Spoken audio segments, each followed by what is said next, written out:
Today's show is sponsored by Vincero Watches, which is an American company building super premium wristwatches starting at only about $150. And they're giving you 15% off when you go to davidpakman.com/Vincero. I've put the link underneath this video. Today's show also sponsored by Blinkist, which is the app that lets you read or listen to an entire nonfiction book in just 15 minutes. You can try Blinkist totally free and get 25% off a subscription when you go to Blinkist.com/David Pakman. That link is underneath the video as well. I don't know if you guys remember, but about a year ago, there was a movement that called itself, I guess, classical liberalism, which claimed to be part of some new center of American politics. And in reality, it was a complete and total ruse. What they wanted to do was to sort of normalize wacky libertarian conservatism as if it were the new center of American politics, when it really wasn't the new center of American politics. But just because that movement was wrong in identifying a new center doesn't mean that there isn't an identifiable new center. And that's what I want to talk about today. And I think the context that will be relevant and interesting here is that if we on the left want to keep moving ourselves to the left as a country, we want to understand the areas in which the average of the country would be liable to side with us rather than to be pulled further to the right. Now, I don't know if this is necessary, but as a quick disclaimer before we jump into this new center that I'm going to describe to you, these are not my views. I know that if I don't do this, I will have 100 messages tomorrow from people saying, David, you centrist shill. It is, I know we're not used to it with Donald Trump, who's unable to do any kind of abstract thinking, but I'm going to describe to you a set of beliefs that is not mine. So these are not my beliefs. I'm to the left of this new center. Now, that being said, let's get into the details. Gallup did a very interesting study, which they've done for 20 to 40 years on different issues. And they looked at where is the country right now on a variety of different issues. And they've represented the issues as well as the shift in opinion visually. And we're putting that up on the screen for our visual audience, but I'm also going to describe it to you. And this lets us build up a sort of picture of where the middle is right now in America on a number of issues. So let's go through the 8 issues. So on gun sales, the center, the average of the country right now, the middle, wants more strict gun sales laws than those that we've had in the past. The center believes that religion is fairly important, but not very important. The center thinks that military spending is about right, believes the earth should be prioritized over the economy, and that immigration law should more or less stay the same in terms of the number of immigrants coming into the United States. The center, as of today, thinks that the federal income tax is just about right. They don't think it should be raised, but they don't think it should be lowered. That abortion should be legal sometimes, but not always. And that marijuana should be legalized. So remember, this is just an average of the middle. But what's extremely interesting about this is that it proves that the new center is not libertarian. It is not classically liberal. And you really need to look at the details to understand this new center. As an example, if the new center were merely libertarian, it wouldn't favor stricter gun laws, for example. It wouldn't favor prioritizing the earth over the economy because that is code for we've got to regulate business activity. If the center were libertarian, it wouldn't think immigration laws were just about right because true libertarians want total mobility of labor, and that's not what we currently have. What's also important to understand about how we came to this new center is how opinion on these 8 issues has shifted over time. So again, looking at one example, in the early 90s, much of the country believed gun laws should be made more strict. That changed until 2010 when people wanted looser and looser gun laws. And then since 2010, we've seen a reversal, which has very strongly returned to the early 90s numbers where the center wants stricter gun laws. So does the left as well. Religion has been much more steady in its change over time. The center of America has found religion less and less important over time, where it now finds it fairly but not very important. Military spending has moved pretty erratically, often in concert with what's going on militarily at the time. And then interestingly, if you look at the trends on immigration, it is very steady over the last 40 years that immigration to the United States should generally speaking be increased, ending up sort of at it's okay where it is. And then probably not surprisingly on marijuana, it's been a steady increase in the proportion of Americans that believe cannabis should be legalized. So why do we care about this? Again, if we want to build the left, we must understand where the center is. If we misunderstand where the center is, we are not going to properly structure our platform. The center is not some small government pro-business conservative, the way we would sometimes be convinced.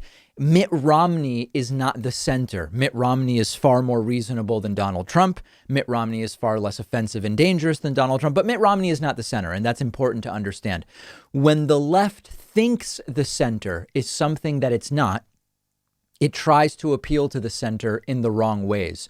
So let me know what you think. I think that this new center represents a lot of the changes we've been following in the United States, which would include a sort of status quo perspective on some issues and a progressivization on other issues. Let me know what you think. Let me know, importantly, how you think our understanding of this new center could be used to bring more people to our side and to really push progressive change.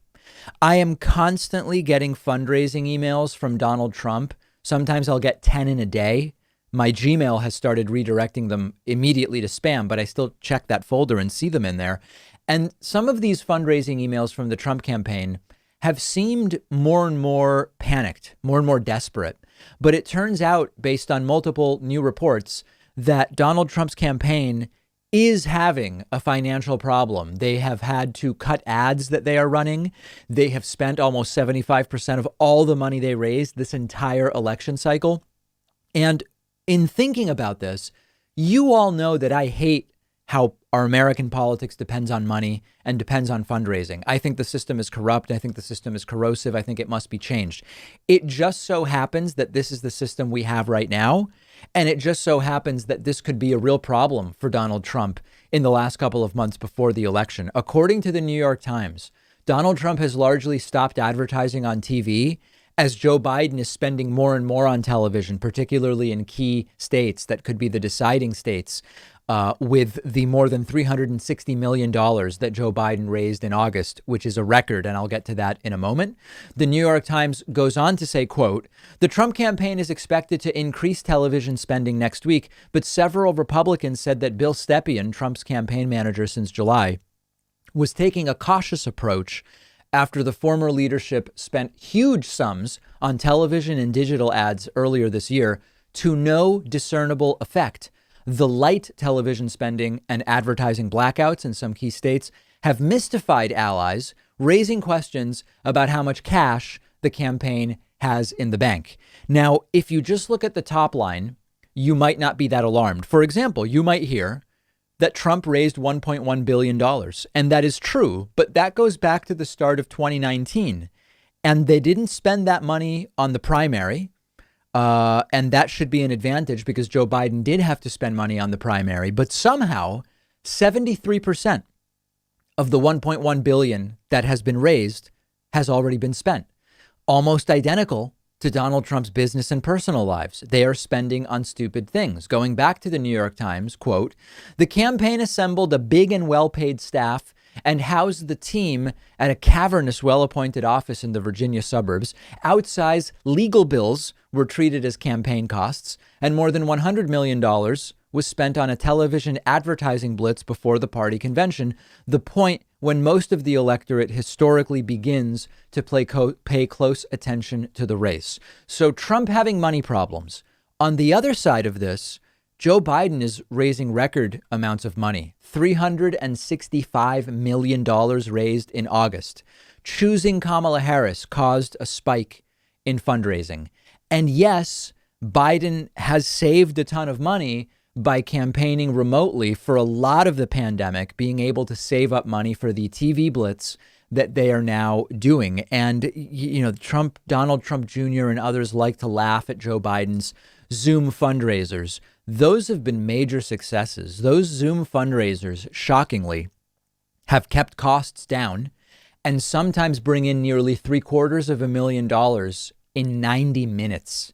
So big picture, is this shocking? No, this is what happens when, listen, we know that Trump was using campaign funds for paying legal bills. We know that Trump was using campaign funds to pay his own family, Lara Trump pulling a couple $100,000, all these different Trump kids and family members getting paid. And I want to remind you that there was this idea that Trump was so wealthy that he would self-fund his campaign. He wouldn't even need to fundraise because he's a multi-billionaire. In fact, not only is he fundraising and spending all of that money, he is now struggling to fundraise. And there are, of course, questions about whether money has been used illegally. The answer is probably yes. In reality, it will likely have no repercussions whatsoever. The last thought on this. I want to go back to this. I'm not telling you this because I think it's great that we have a system where the person.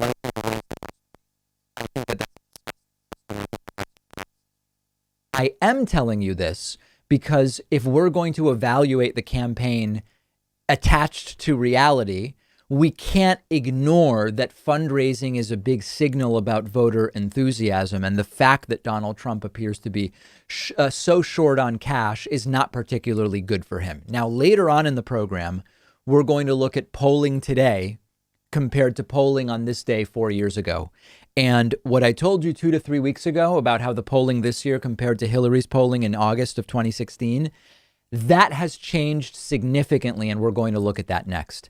Remember that this program is available every day in its long-form audio format for free on any of your favorite podcasting platforms. If you're an iTunes gal, if you're a Spotify bro, if you're a Pandora kid, whatever, make sure you get the daily long-form audio podcast and let me know what you think about the state of the campaign in your state by sending me a tweet.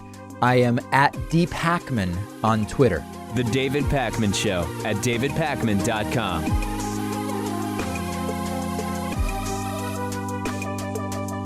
What if you could read 10 books in just one sitting? That's exactly what one of my favorite apps lets you do. It's called Blinkist. And what they do is take thousands of popular nonfiction books.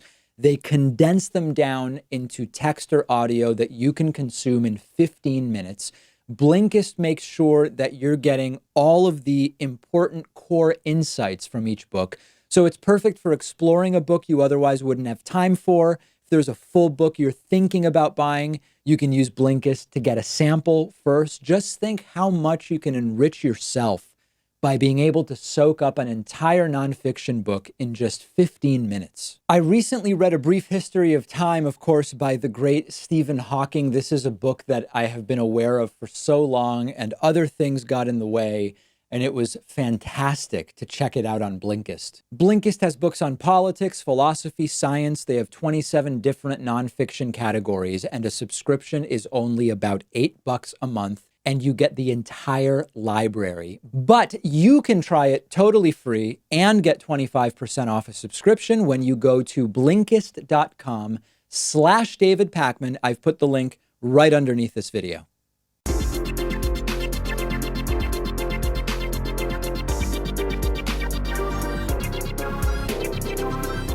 The David Pakman Show at davidpakman.com.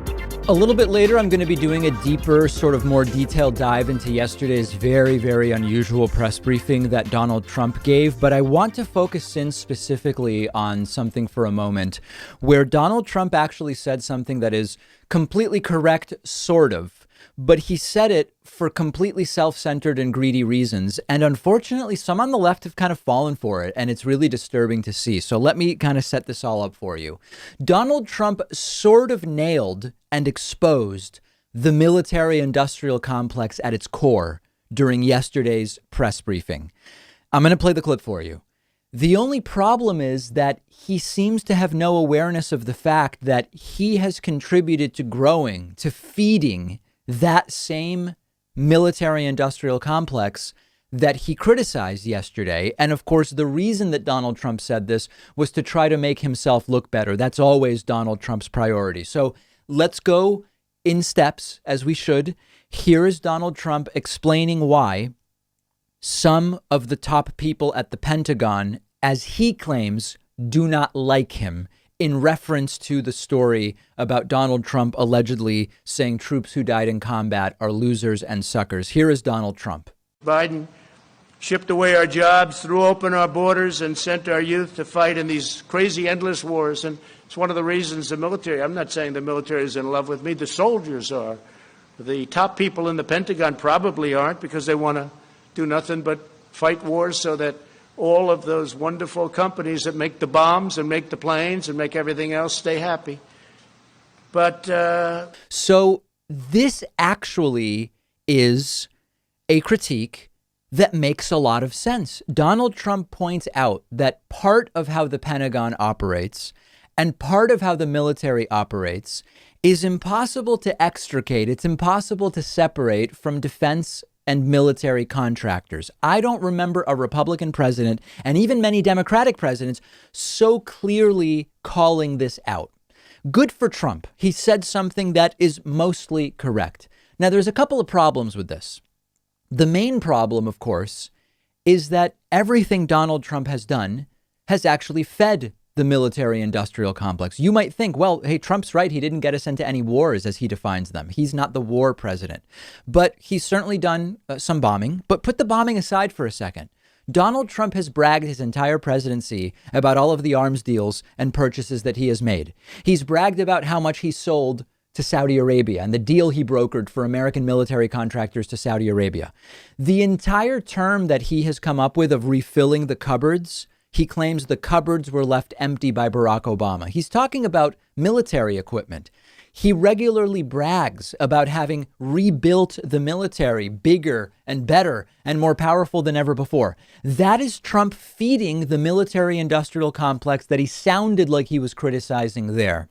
So this was sort of like a rare moment of clarity for Trump in some sense, but it's for completely greedy personal reasons that he stumbled across something that's sort of true, and he's part of the problem. The reason that Donald Trump said this is not to actually critique the military industrial complex. In fact, everything he's done has supported it. Trump was trying to explain away why somebody at the military or the Pentagon might say something negative about him. That is all that he cares about. And very sadly, some on the left have fallen for it. My instinct is that it's the sort of Tulsi Gabbard crowd.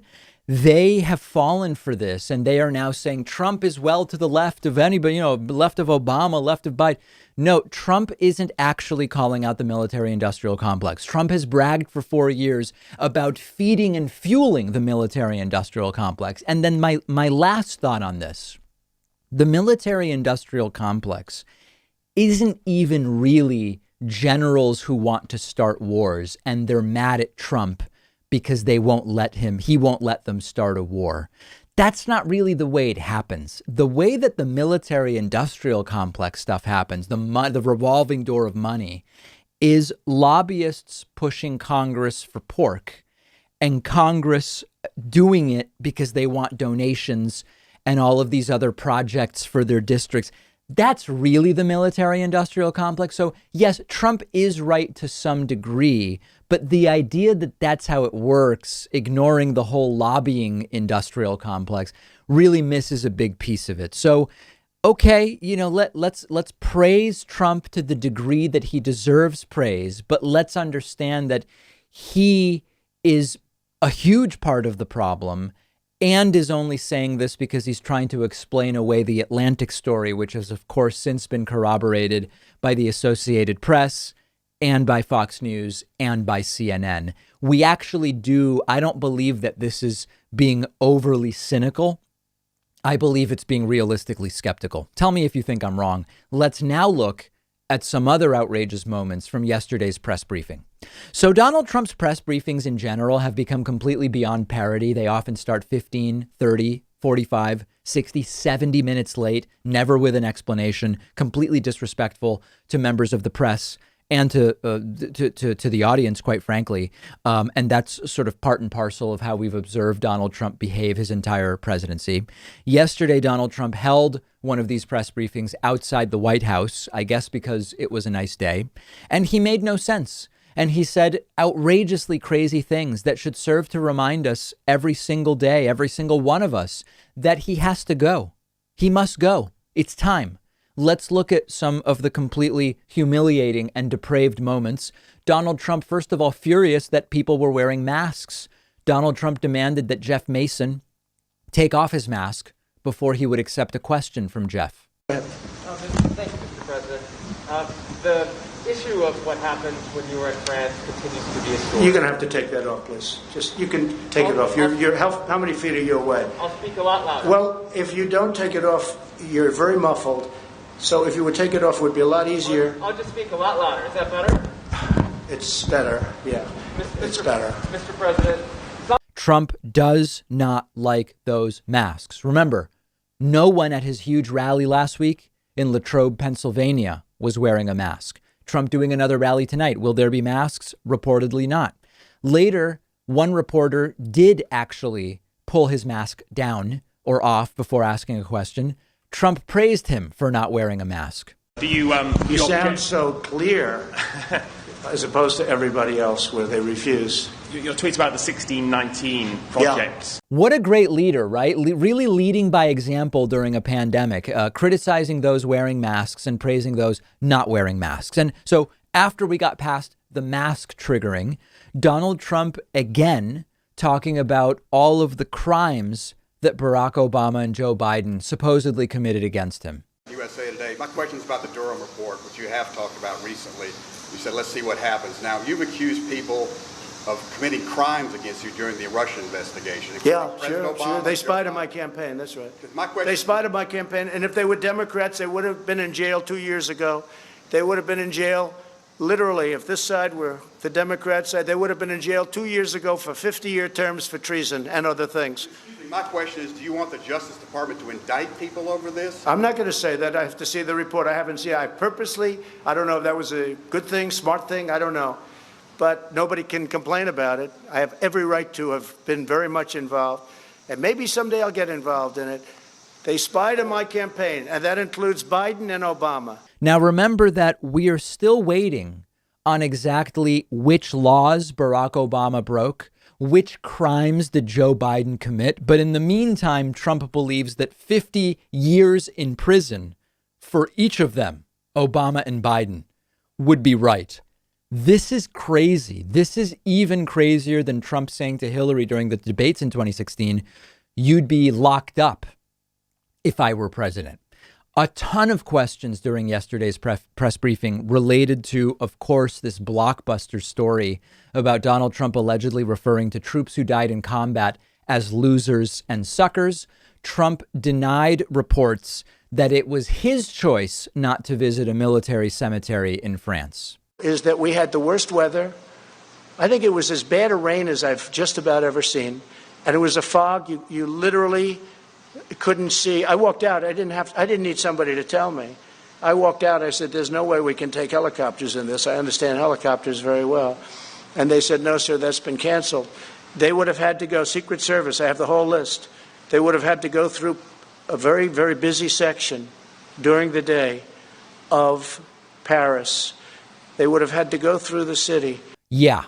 Now, of course, this story already widely corroborated, abundantly clear that it tracks with what Donald Trump was willing to say publicly and had been saying publicly for years, including about John McCain. And then again, Donald Trump denies reports that he disparaged fallen U.S. troops. And it's a disgrace. Who would say a thing like that? Only an animal would say a thing like that. There is nobody that has more respect for not only our military, but for people that gave their lives in the military. There's nobody, and I think John Kelly knows that. I think he would know that. I think he knows that from me. Remember, Trump publicly said about John McCain, he prefers soldiers who don't get captured. And the topic of John McCain actually came up. And Trump, if you can imagine this, said he should be praised, Trump demanding credit for not ruining John McCain's funeral. Believing your denials of the Atlantic story because of what you said about John McCain in the past. Do you understand that? And have you asked John? No, I don't understand. And have you asked John Kelly to refute that story? No, I don't understand it at all, no, because I've always been on the opposite side of John McCain. John McCain liked wars. I will be a better warrior than anybody, but when we fight a war, we're going to win them. And frankly, I was never a fan of John McCain. You know that. It's been very obvious.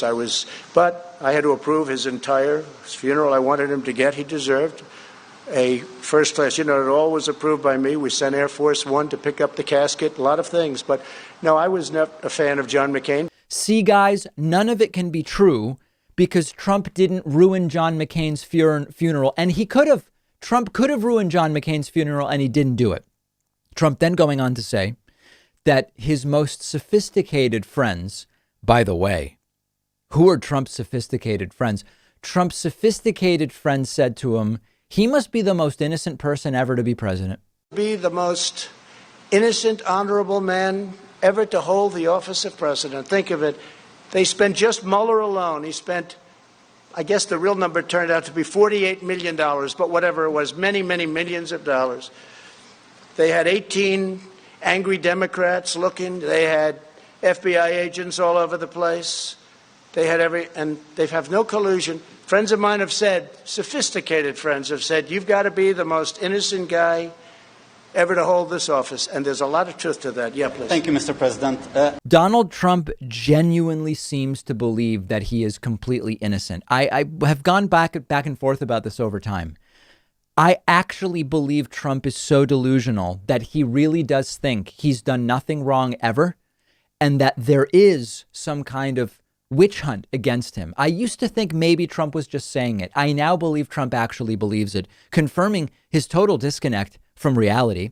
And then Donald Trump asked about his Postmaster General, Louis DeJoy. There are now multiple investigations into Louis DeJoy. There is speculation that Louis DeJoy has committed multiple crimes. And Donald Trump just plays dumb and says he hasn't really heard too much about it. Thank you, Mr. President. If proven true, are you okay with Postmaster General DeJoy and the fact that he asked former employees at his private company to make donations to the GOP and then reimburse them? Are you okay with that? I don't know too much about it. I read something this morning, but I don't. Other than that, I have to see it. He's a very respected man. He was approved very much by both parties, I guess. It was sort of an approval that took place by both parties. I don't know exactly what the story is. I'll certainly know within a short period of time. I just read it for the first time. I read it this morning, just like you did. Would you support an investigation, sir? Sure. And I think let the investigations go, but he's a very respected man. Again, it was a bipartisan commission. Postmaster General is appointed by a bipartisan commission, and we'll see how that goes. But no, I think he's a very honest guy, but we'll see. Yeah. Trump never seems to have heard about anything that might be bad for him. And then lastly, Donald Trump wrapping up with casual xenophobia, as I like to call it, after not directly answering a single question. Well, I want to thank you all, and I just want to wish you a very happy Labor Day. And we're having tremendous success, whether it's on the vaccines, whether it's on the pandemic, the plague that came in from China that China should have never let happen, because I will never feel the same about China. And I just want to, again, wish you a happy Labor Day. Thank you very much, everybody. So, again, are these benefiting Trump? Does Trump benefit from doing these press briefings, or is it just doing more self-inflicted damage? I don't know how many Trumpists watch this stuff. Political observers watch it, but they're already mostly decided. I don't think any votes are changing as a result of that. Media outlets cover the highlights, but are these really helping Trump in any way? That's what I want to hear from you about. We'll have more clips and coverage of this press briefing and tonight's rally, by the way, that Donald Trump will be doing on our Instagram page at David Pakman Show. Make sure you're following us there, and make sure you're following me at david.pakman as well.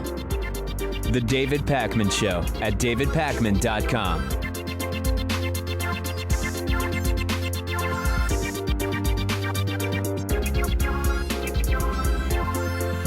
One of our sponsors today is Vincero Watches, and they're giving you 15% off everything in the store. If you're a guy looking for the perfect way to refresh your style, one of the best investments you can make is in a high-quality wristwatch. Vincero is an American company that has made it possible for everyday people to afford a premium watch. Almost everything they sell is within the range of about $200, but it'll look like you spent a lot more. All of their watches are made in small batches from top quality materials, and they just look great. I went on their site and picked out a watch from their Icon Automatic collection. The one I got is in mesh matte black, and I love it. It's simple, sleek, elegant, goes great with just about anything I'm wearing, and I've gotten a ton of compliments on it. You'll get 15% off everything in their store when you go to davidpakman.com/Vincero. I've put the link right underneath this video.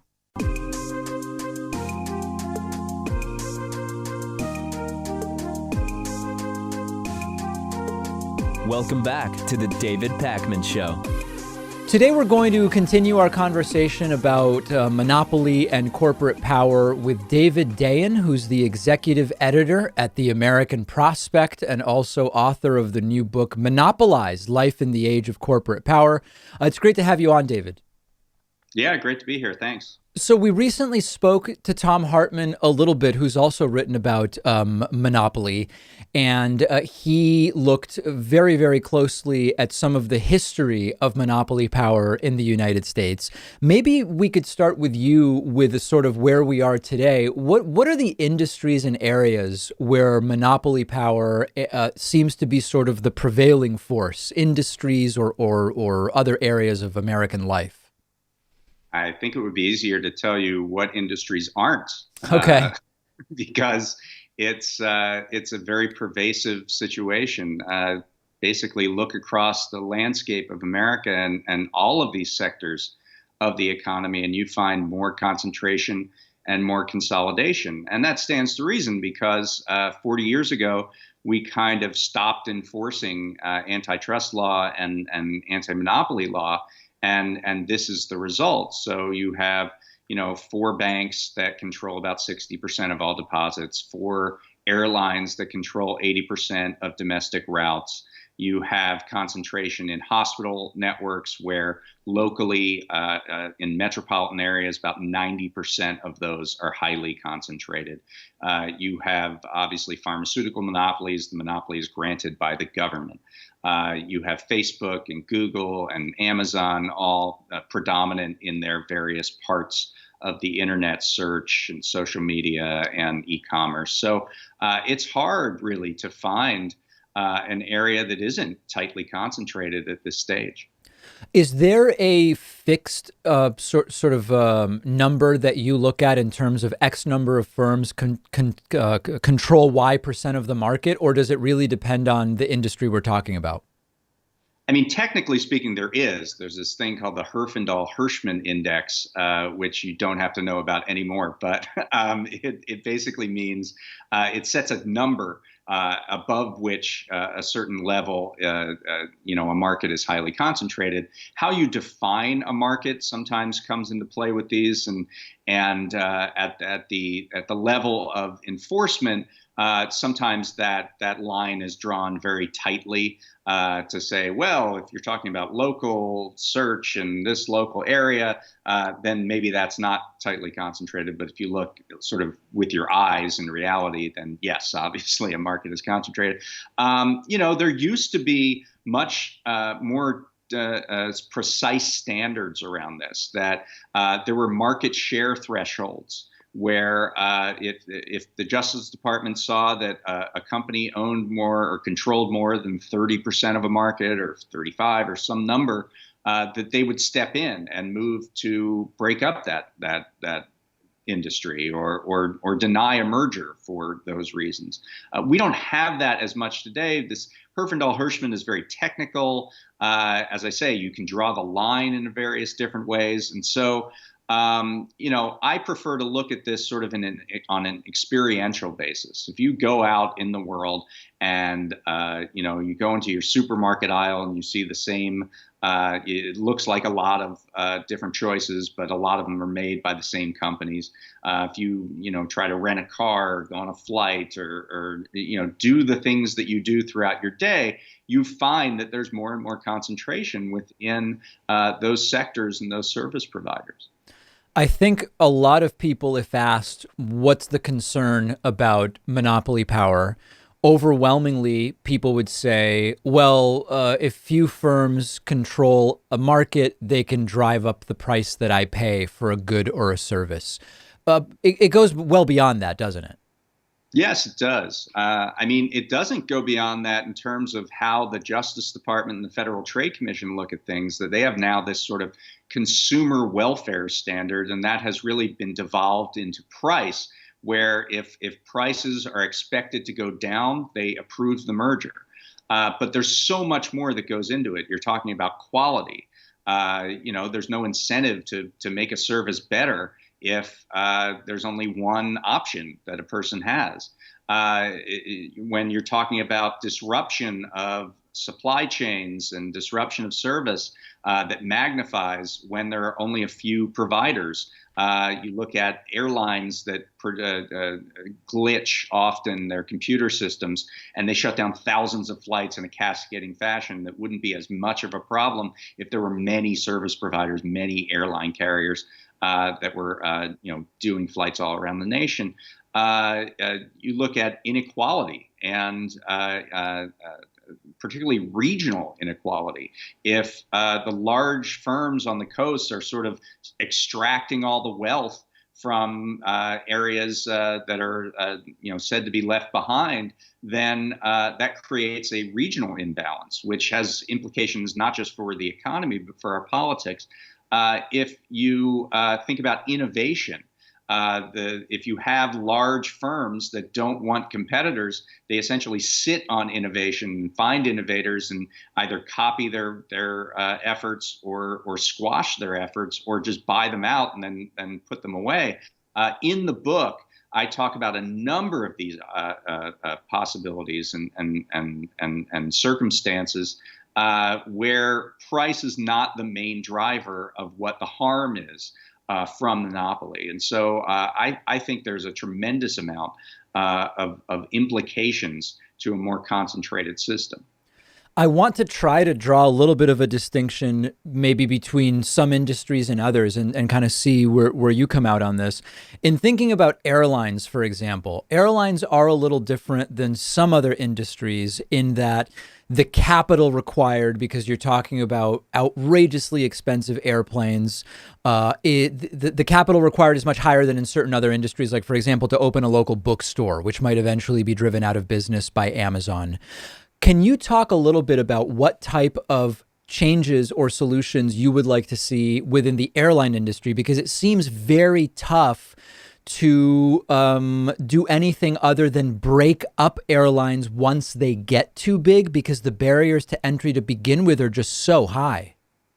I mean, what you're talking about there, and you see this in utilities, for example. So it's not cost effective to run 7 different wires to a particular residence and have that person pick and choose between the best service. Right. That just would be completely cost prohibitive. So what do we do with utilities? We heavily regulate them so that they have a natural monopoly, but we put them in a situation where they're not gouging customers, where they're not providing substandard service and things like that. And so you can sort of extend that out, the regulated public utility model. And it actually historically is how we handled airlines. In the 1930s, we had a regulating board called the Civil Aeronautics Board that said, okay, you can have a certain amount of profit for a certain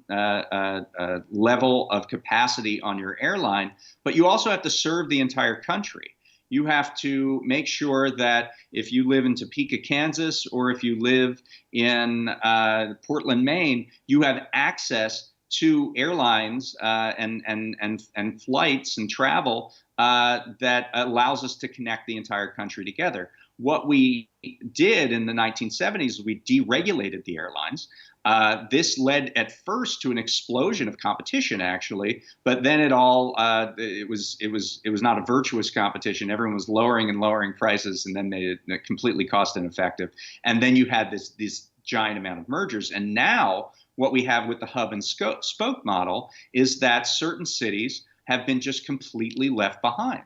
There just is no airline service to large sections of the country, and certainly not direct flights. And as cities like Cincinnati and others have seen their international airports sort of wither, and then seen businesses who rely on business travel leave those areas and move to larger parts of the country. So this sort of, with a flick of a wrist and the change of where a hub is, you can turn a city from a world-class city into a second-class city. And what the Civil Aeronautics Board did was it was trying to prevent that. It was trying to sort of level the playing field. And so what I think needs to be done is that when you have businesses like airlines or utilities, you regulate them in such a way that provides the most service to the most people with the least disruption. And so airlines is actually a very good model for this concept of a regulated public utility. Can you talk a little bit about which industry monopolies have been exposed through coronavirus specifically? Are there certain specific areas we should be looking where the virus and the pandemic have sort of shined a light on, hey, this industry, that industry is very much under monopoly control? Well, I think what's happened is it's accelerated trends that we've seen for the last 40 years for a combination of factors. Number one, it's simply the case that small businesses do not have the kind of cash reserve that large businesses do. And we've seen thousands, tens of thousands of small businesses go under, thereby giving more market share to the large incumbents. The second reason is the CARES Act, which provided massive amounts of support for large businesses, particularly those who are publicly traded companies, by propping up asset prices, whereas small businesses got this PPP, which is an 8-week fund for funding payrolls.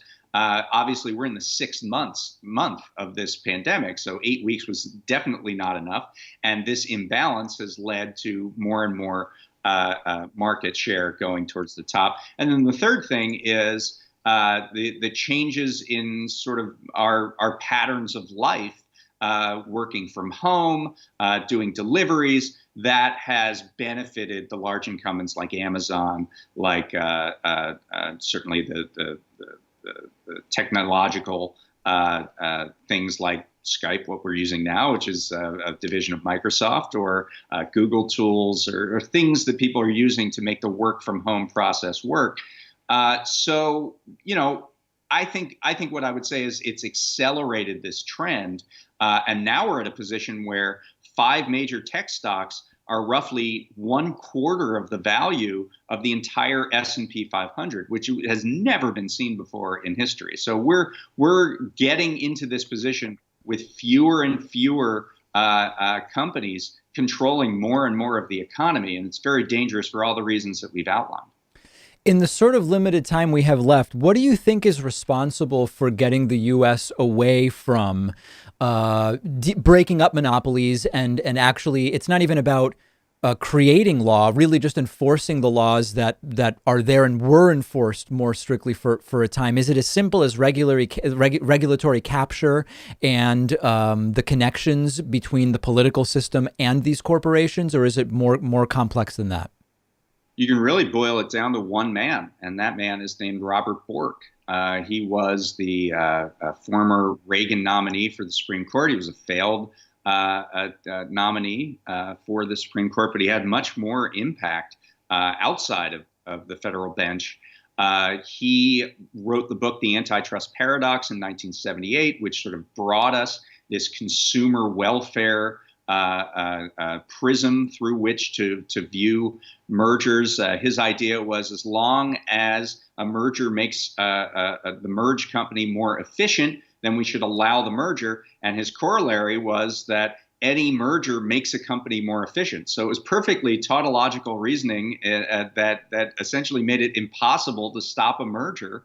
And it was internalized by both the antitrust authorities. The Justice Department changed its guidelines in 1982 based on Borkian principles, and also the federal judiciary, which internalized these concepts as well. So thanks to Bork and the ideas that he brought forward with the law and economics movement, which was largely out of the University of Chicago, we have changed and reinterpreted all of these century-old antitrust laws without really changing a word.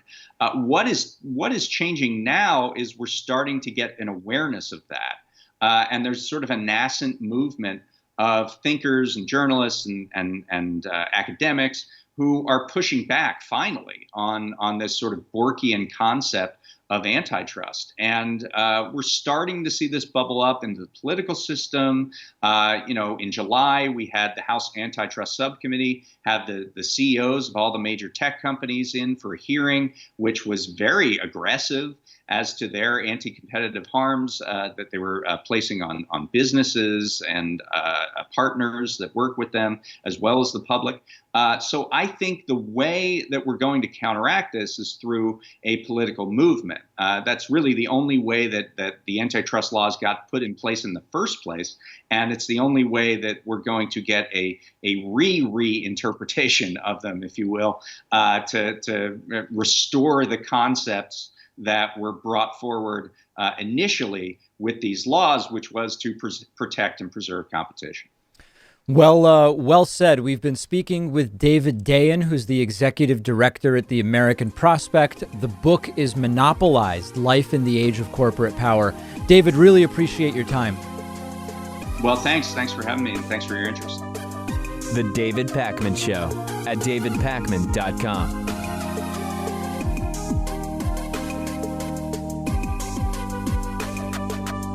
The David Pakman Show depends on your support, and the easiest way is through membership, which includes the world-famous bonus show, as well as commercial-free audio and video streams of the show just for members. Sign up today at joinpakman.com.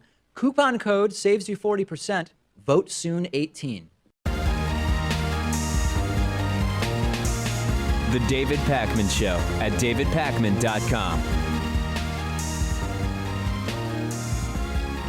Earlier in the show, I gave you the details of this cash crunch that's hitting the Donald Trump campaign, where they've already spent more than 70% of all the money they've raised dating back to early 2019, and are having pretty serious financial problems. We also already looked at Donald Trump yesterday during one of these deranged press briefings, making very little sense, seeming furious about journalists wearing masks and just insulting people, calling Joe Biden stupid.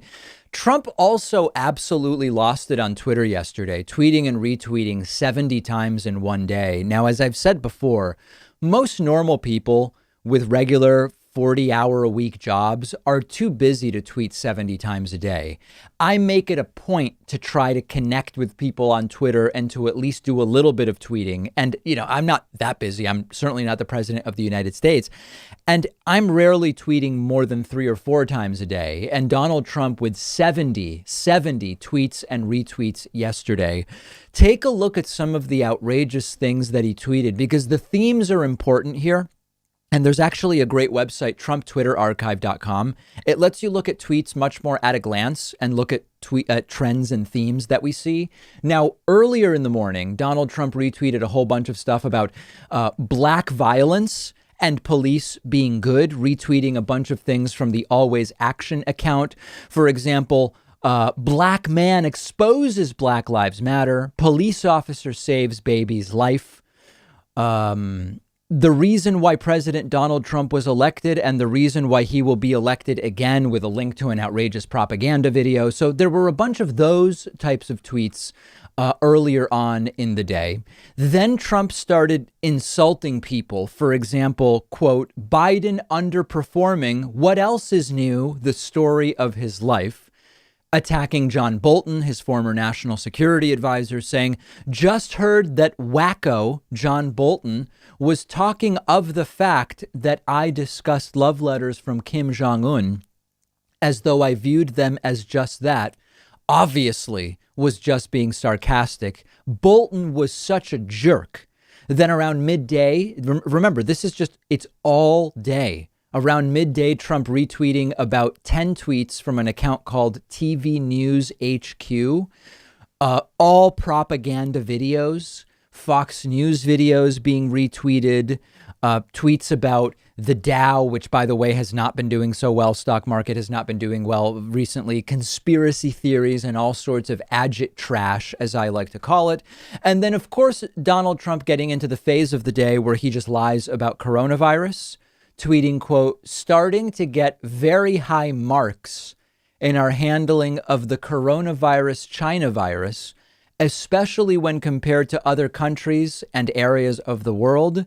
Now the vaccines plus are coming and fast. And we're going to talk on the Friday show much more in depth about what kind of impact could we see from the vaccine announcement that we're expecting in October from Trump. Not the vaccine distribution, but the vaccine announcement. And of course, Donald Trump insisting that he's just done so well on coronavirus. I guess there's probably some people who do believe it. There are Trump sycophants who will believe anything. But, more than 193,000 deaths when Trump said we would have 60,000 deaths maybe by the time it was all said and done. Trump said 15 cases would soon be zero. Now with 193, almost 194,000 deaths as of this moment, Donald Trump insisting that he's just done really, really great on coronavirus. And again, going all day. The tweet started at 7 a.m. Eastern yesterday. They ended around 9 p.m. all day, unless you, with the exception of when Trump was doing the press briefing yesterday afternoon. He's tweeting every hour. It is just tweets after tweets after tweets. This is not normal. This is not needed. This is not helping. This is worsening our relationships with our historical allies. This is very much something other than actually dealing with the pressing issues that we're facing today. It does nothing for you, the American people. And I know some people write off the tweets as not important. Donald Trump has chosen to communicate his perspective and his positions to the world, essentially, through Twitter. And if he is choosing to use this tool, then certainly we should be using it to see where Trump's head is. And it is not in a good place at all. And it is being reflected in the polls. And that's what I want to talk about next. I came to you very carefully about 2 weeks ago. And I told you, if you compare the polls today, now this was like August 20th. I said to you on August 20th, if you compare the polls today to the polls 4 years ago between between Hillary Clinton and Donald Trump, there was only a 0.7 point difference over that 4-year period. And what I said on August 20th was, I wouldn't be super confident with a polling difference of 0.7 points when we compare 2016 to 2020. We now have another 2 weeks of polling data, and we now have a different situation. Joe Biden today is in a different position than that in which Hillary Clinton found herself 4 years ago today. So let's look at the numbers. Then we'll talk about the significance. Then we'll look at states. Right now, on average, according to Real Clear Politics, Joe Biden is leading Donald Trump nationally by 7.1. Now, this is an average. There are recent polls where Biden is only up by 2. The latest Emerson poll is one example. There are polls where Biden is up by 10, like the recent CBS YouGov poll, the latest USC poll. But on average, Biden is up 7.1. Okay. On this day in 2016, meaning September 8th, 2016, Hillary Clinton was leading Donald Trump by only 2.8%.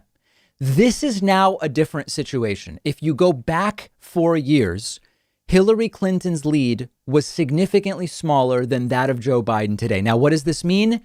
Nothing, nothing, nothing. Everyone must vote. It is simply interesting to consider that as of today, Joe Biden's lead is 2.5 times that of Hillary Clinton exactly 4 years ago.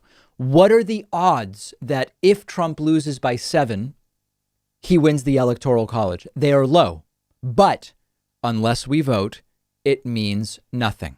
And of course, this is an electoral race, which will come down to a handful of states. And looking at recent polling, some highlights from the last 5 days, Donald Trump is winning by 5 in Missouri as of yesterday. Now, why do we care about Missouri? We care about Missouri because in 2016, Trump won Missouri by 19. If Donald Trump were to win Missouri by only 5, that's not good for him. In Wisconsin, Biden is up 8 in a right-leaning Rasmussen poll and up 6 in Wisconsin in a CBS News YouGov poll. That was almost tied in 2016. Texas has Trump at only +2, according to the Dallas Morning News. Remember that in 2016, Trump won Texas by 9. If Trump were to win Texas by only 2, that would be a very interesting signal about the South. Joe Biden is currently up 15 in New Mexico. That would be a wild win. In 2016, Hillary did win New Mexico, but only by 8. Of course, if Joe Biden doubles his margin of victory in New Mexico, that would be huge. One note is in 2016, libertarian Gary Johnson had 9 in New Mexico. We'll talk about the lack of Gary Johnson in a moment. We have a recent Florida poll from the Republican Trafalgar Group, which has Trump +3 in Florida.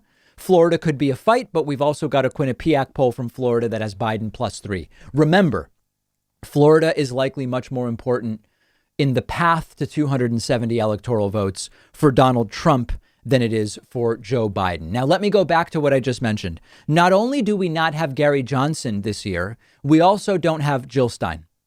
And if you go back and look at the numbers from 2016, Gary Johnson ended up with a little over 3% of the vote in 2016 nationally. Jill Stein ended up with about 1% of the vote. Jill Stein's vote alone could have flipped some states from Hillary to Trump and could be solely responsible for Hillary Clinton losing and Donald Trump winning electorally. But with Gary Johnson not pulling 3.2% of the vote, we also have to consider the impact of that. And so anybody saying the third party difference this year is going to make it very clear that Trump will win or Trump will lose, I think we don't know that. I think everybody has to vote. I think we've got to count every ballot. Now, last word of warning, and this is maybe the most important thing. The polls, as accurate as they might be about the intentions of voters, cannot tell us the effect of voter suppression. The polls don't tell us the effect of messing with the Postal Service. The polls cannot account for voter purges that we know are going on and have been reporting on. And so this is the really important message. Biden today with a lead that's 2.5 times larger than Hillary's lead in 2016. That's a beautiful thing. That's a great thing. But it does not account for any of the foul play. And if it's close, and especially if Trump comes out ahead on election night in some states, and then the lead starts to shrink as absentee ballots are counted in the days following, and it goes more and more to Joe Biden, Donald Trump will use courts, many of which are overseen by the judges he installed to try to stop the counting of absentee ballots. So is 2.5x in terms of the lead, the multiple by which Joe Biden is leading over Hillary Clinton's lead good for us? Well, yeah, it's good. But given all of these other question marks, I would be far more comfortable if the lead were bigger. And I would be far more comfortable if I knew we were going to absolutely crush turnout. So the message is we've got to vote. We've got to vote. I got a call from a brand new dad this morning. Take a listen to this voicemail left to me at 219 to David P. Hey, David, longtime listener, first-time caller here from I live north of Seattle, Washington. Yes. Listen, my first daughter was born about 20 minutes ago, and one of my first thoughts is, wow, oh my gosh, I just brought a child into this world during this election and during everything that's going on. I'd just love for you to give a shout out on your show to my daughter, Nicoya, and just reassure me that I'm going to be able to raise my daughter in this world. All right. Thank you. You do a great job, and I really appreciate your work. Well, listen, congratulations. Welcome to the world to Nicoya. I think we have to be realistic here. We don't have control. Much like I said to the caller yesterday, the philosophy of Stoicism comes to mind. Clearly, what matters is whether this new dad does everything he can to improve the world for his daughter. Ultimately, it is not up to him. A planet of 7-8 billion people is not one that can be controlled by just one person. But the fact that you're thinking in these terms tells me that you're going to do a great job. And we all have to work together in order to create the best possible situation, not just for our kids, but their kids and their kids and their kids. And we do have a monumental event that could alter the course of history coming up just a few weeks from now. On the bonus show today, a Saudi court has sentenced suspects in the Jamal Khashoggi murder. We will talk about a coronavirus guideline avoiding bar, which secretly had 300 people inside of it. And we will also talk about the continuation of Julian Assange's extradition hearing. This story is still going on, and it's unlikely to go away anytime soon. All of those stories and more on today's bonus show. Remember, this program is mostly funded by members. I am asking you for your support. If you like what we do, or even if you hate it but think it's important, grab yourself a membership at joinpacman.com and you'll be able to join us on the bonus show as well.